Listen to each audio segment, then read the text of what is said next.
Nikhil Hagru with my first book review, and in my book review series. And in this book review series, we're gonna go through different kinds of books day by day, and we're gonna go through in-depth reviews. As you can see, this is not of the full book; it's only 1 to 70 pages.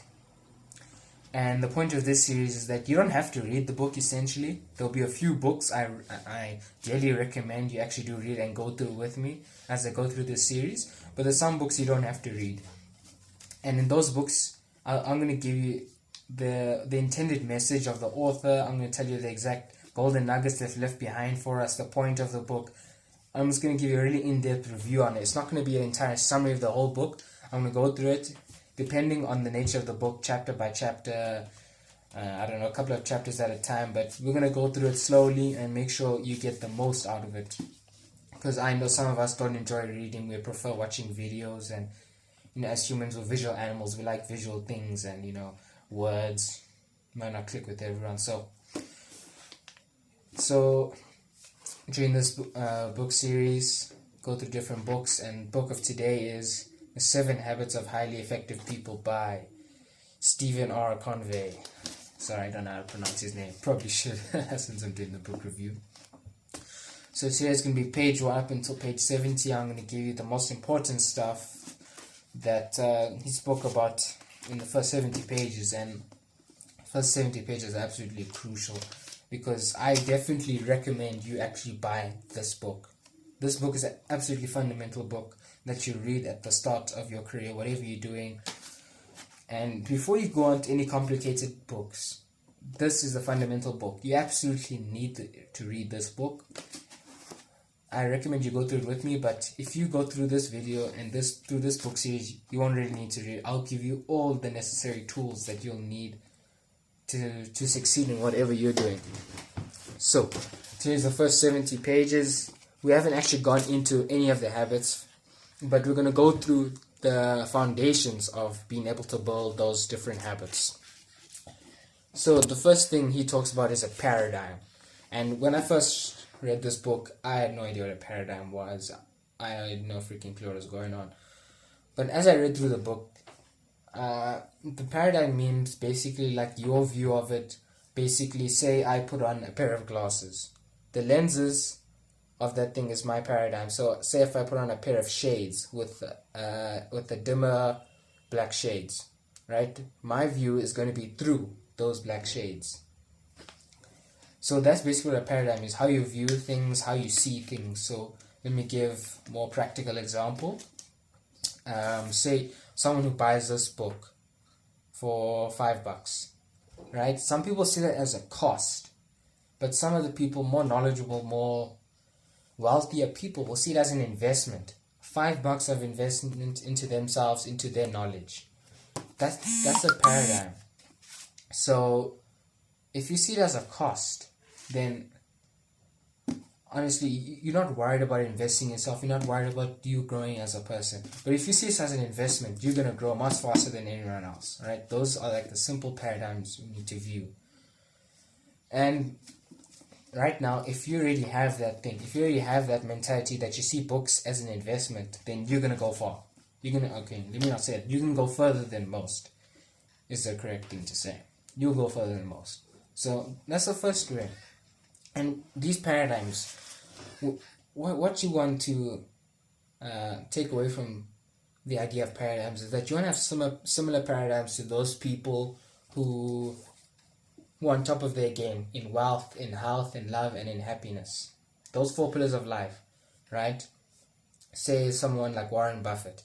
He would have viewed this as an investment. Right? A lot of wealthy people will. So we need to shift our paradigms to theirs. We need to have similar paradigms. And once we have those similar paradigms, once we see the world through those lenses, we'll be able to start making money. We'll be able to start having success in that area immediately. Right? And it can be immediately, and it'll shift over to long term as well. So as we shift those paradigms to those of successful people in those industries, then we can start seeing some level of success, some level of revolution in our lives, per se. So if you want to get healthier, start viewing life as a healthy person. You want to start seeing exercise as a way to release emotion, release some anger, some stress, and some tension. That's what it does. It releases stress. Once you see it as that, not some painful thing to do every day, some annoying task to do, as we shift it as a stress relieving activity, then it becomes different. If you're stressed out, then you're more likely to exercise because you want to get rid of all of it. You want to get rid of it and you'll do it. You'll see healthy eating not as, oh, I'm going to have to eat disgusting food, blah, blah, blah. You can see it as, I eat this, I live longer. See, those are paradigm shifts. Those are practical examples of that. And then as we go through this book, we're going to go into more views of those paradigm shifts and what kind of paradigms you should have. I'll give a few examples of paradigm shifts. We're going to see our first paradigm, which is so important, absolutely fundamental one, is with your social skills. That is, you can't view talking to people as, as a chance to let everyone to know about you, get everyone to know about you and your horrible life stories. No. Alright? When you talk to people, the number one this is the first paradigm shift. The number one thing that people want is to be heard, right? For their situations, their problems to be listened to. That should be our first paradigm shift.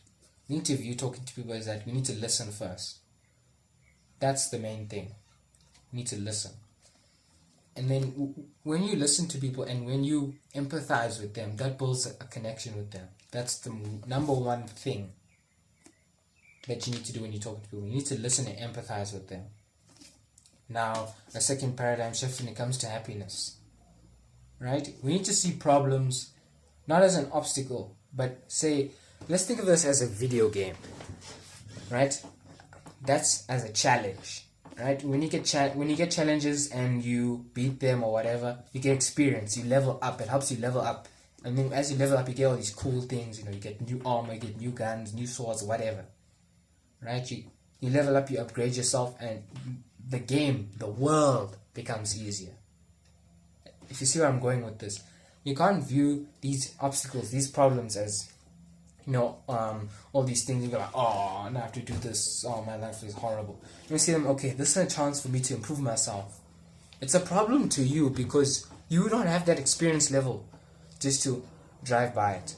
Warren Buffett can probably drive by half the problems we have, but we need to take these challenges, right? So we can level up, we can gain the experience. That's another paradigm shift, right? Another one is that seeing things like this instead of a cost and an investment. We want to see valuable things like this as an investment in ourselves. Things like a TV, that's a cost. That's not an asset. That's not an asset to anyone. That's a cost. What's it adding to your life? Nothing. You get to watch TV. So buy a book. Buy a book. That's an investment in yourself. You get smarter. Then you know how to make money. Guess what? When you start making money, you can spend your life watching TV when you're old in retirement. But now it's time to grind. It's time to get to work. Time to invest in ourselves. Because once you get into that habit of investing in ourselves, a whole new world opens to us. We have a paradigm shift, and then we see things differently. And then, honestly, that's one of the steps to happiness. We need to see things differently. Right? Happiness isn't some high level where you go to heaven or whatever. You shift your paradigms, and then things become different. You start to find happiness in different places. Okay, so let's wrap up that before I ramble on about other things. And now let's talk about habits. What are they? Habits are the foundational building blocks of anything. A lot of quotes and passages about success say that habits are the foundational things of success.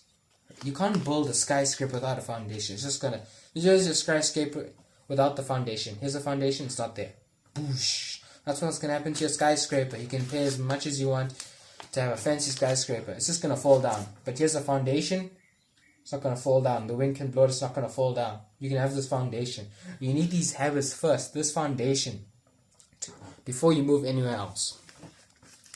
And that's why I say this is a foundational book. Because it helps you build the foundation for everything else. So a habit is something you practice on a continuous basis. It may not be every day. But it's something you do on a continuous basis. You continually repeat it on and on. So you want to make something like reading a habit. So let's say you wake up in the morning, you have breakfast. While you're having breakfast, take out the book, read a couple of pages. Maybe you make it a habit to read 1 page a day. That's how you start off with these habits. If you start off with these big things like, I need to finish this whole